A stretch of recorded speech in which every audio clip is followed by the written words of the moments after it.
Hi everyone, welcome back to Touch to Click. In today's video, I'll show you exactly how to create a CSV file in Excel step by step so you can easily save your data in the correct format. Now let's get started. Step 1, open Microsoft Excel on your computer, which is the spreadsheet program used to organize and manage data in rows and columns.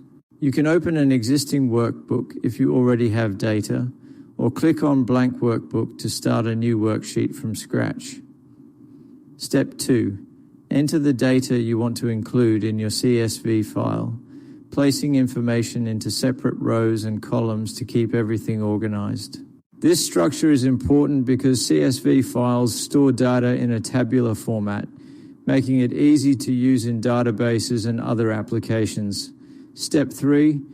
Once your data is ready, click on the File option located at the top left corner of the screen in the menu bar.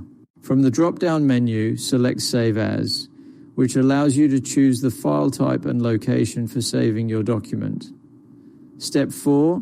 In the dialog box that appears, click on Browse to select the folder where you want to save your file on your computer.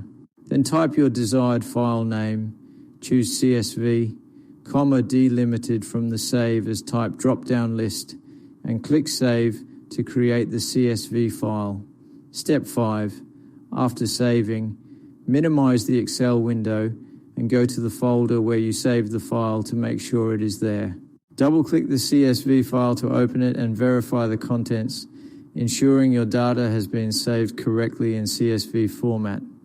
Thank you for watching, and don't forget to subscribe to Touch to Click for more helpful tutorials.